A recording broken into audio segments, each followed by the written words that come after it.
तो झारखंड के आंदोलन का चर्चा होगा, क्योंकि जब भारत देश आजाद हुआ था सन 1947 में अंग्रेजों के चुंगल से, तो शायद उस समय 1516 के आसपास राज्य हुआ करते थे। समय के साथ नए नए राज्य बनते गए, कभी बॉम्बे से टूटकर गुजरात और महाराष्ट्र बना, तो कभी तमिलनाडु से कटकर आंध्र प्रदेश, और फिर समय के साथ तेलंगाना बना, तो कभी मध्य प्रदेश से कटकर छत्तीसगढ़, तो कभी उत्तर प्रदेश से अलग होकर उत्तराखंड, ऐसे कई राज्य बनते गए। लेकिन जब उन राज्यों के साथ वहां की जनता के संघर्ष की बात आती है, बलिदान की बात आती है, आंदोलन की बात आती है, गोलियां खाने, लाठी खाने और शहादत की बात आती है, तो झारखंड का नाम खेला आता है, क्योंकि हमें राज खराब में नहीं लिया है, हमने राज लड़ के लिया है। हमारे हिसाब उत्तराखंड राज अलग हुआ, हमारे हिसाब छत्तीसगढ़ का राज अलग होकर बना, और हमसे कई सालों बाद तेलंगाना राज्य का निर्माण हुआ। अब पढ़िए उन राज्यों के इतिहास को, किन परिस्थितियों में अलग हुआ, उनको अलग करने के पीछे पीछे किन घटकों का योगदान रहा, किन कारणों का योगदान रहा। अरे उन राज्यों को अलग करने में एक बिल्ली तक का बलिदान नहीं हुआ है, हमने तो गर्दन कटाई, सबसे हमें ये राज मिला है। लेकिन आज 25 साल हो गए, आज देखते देखते ये राज 25 साल का हो गया।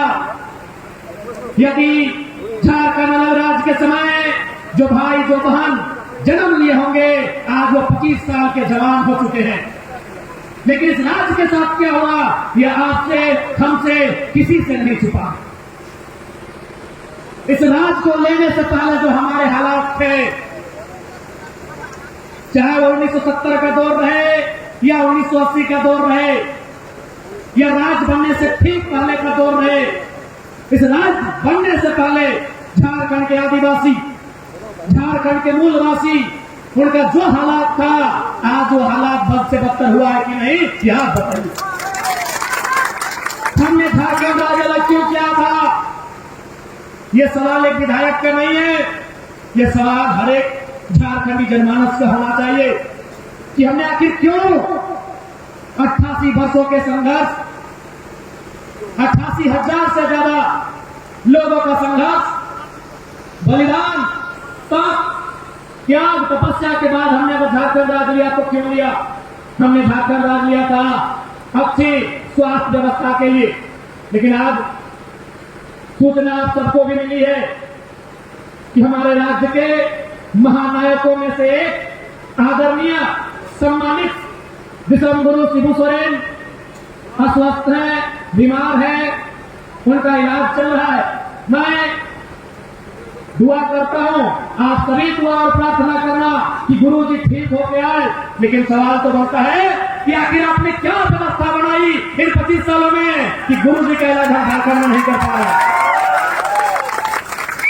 हम दुआ करते हैं कि गुरु जी स्वस्थ होकर वापस आए, हम प्रार्थना करते हैं गुरु जी ठीक होकर आए। लेकिन सवाल भी होगा कि 25 सालों में आपने कैसा झारखंड बनाया कि हम रांची में, जमशेदपुर में, दुमका में, धनबाद में उनका इलाज नहीं करा पा रहे। तो क्यों राज्य बना था? अच्छी स्वास्थ्य व्यवस्था के लिए। कहां है हमारी स्वास्थ्य व्यवस्था? केवल स्वास्थ्य मंत्री केवल भोकालबाजी करेंगे जाके अस्पतालों में, या व्यवस्था को मजबूत करेंगे? ये सवाल बनता। हमने इस राज्य को अलग इसलिए किया था क्योंकि हम लोग शिक्षा के क्षेत्र में भी दबाए जाते थे। आपको जानकारी होनी चाहिए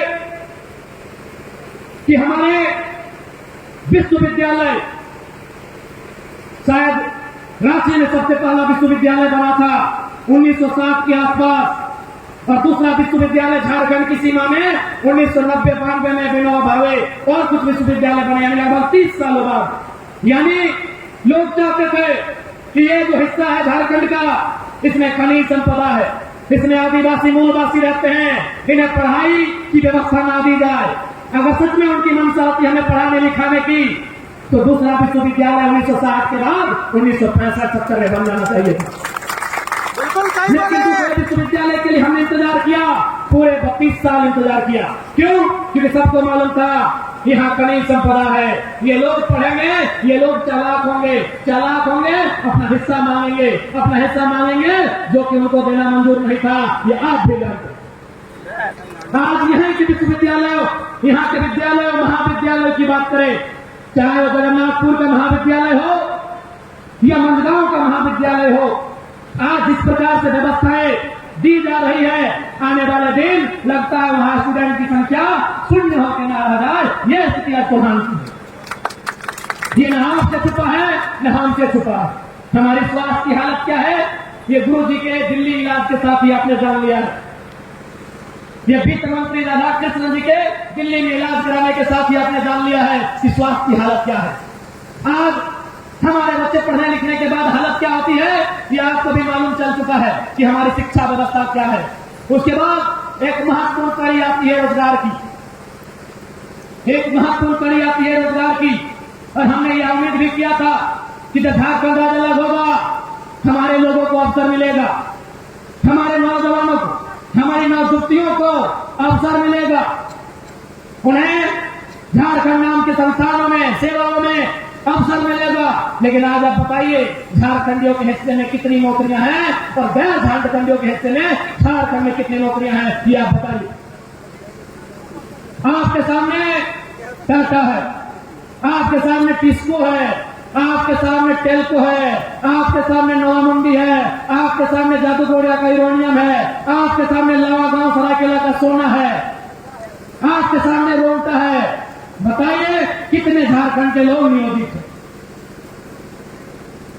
बताइए। आज हर एक झारखंडी का सवाल होना चाहिए। ये केवल एक बागी तेवर रखने वाले, एक बगावती तेवर रखने वाले डुमरी विधायक जयराम महतो का सवाल नहीं, पूरे झारखंड का सवाल होना चाहिए कि हमारा रोजगार किसके पास।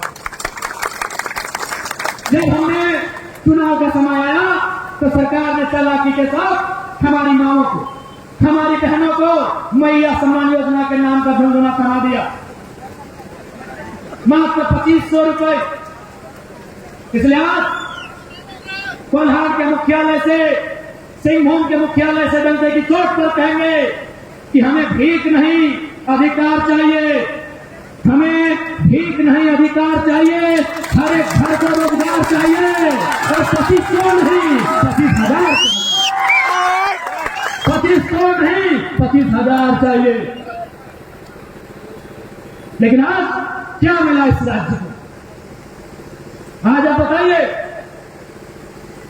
राज तो हमने लिया, लड़के लिया, यही सरकार के जो नेता, जब आंदोलन का टाइम था, नारा गूंजता था, मंचों से नेता कहते थे कैसे लिया झारखंड, नीचे से जनता कहती थी लड़ के लिया झारखंड, मार के लिया झारखंड, कट के लिया झारखंड।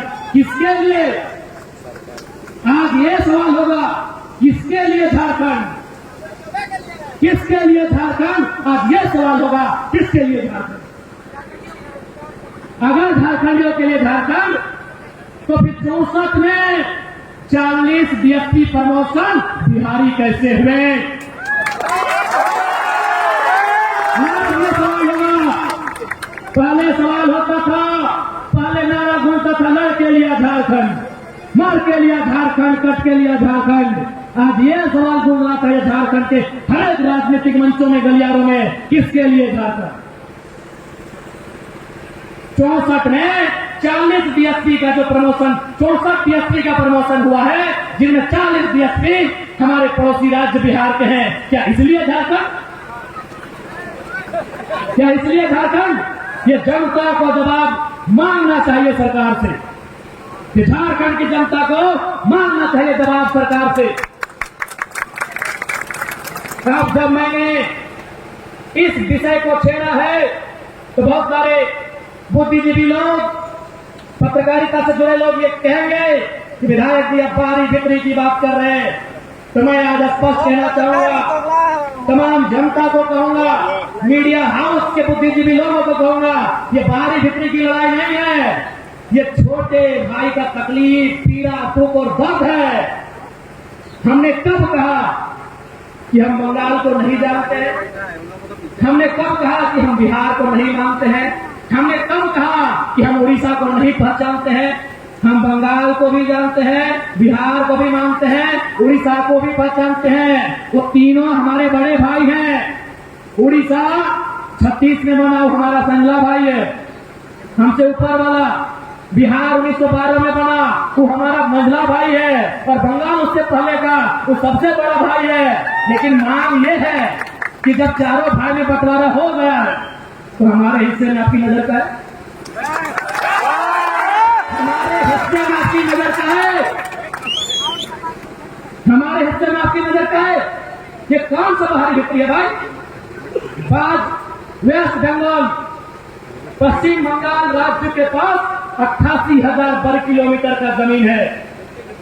आज बिहार के पास 94,000 वर्ग किलोमीटर का जमीन है।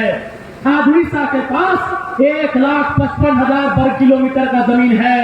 सबसे कम झारखंड के पास 79,000 वर्ग किलोमीटर का जमीन है।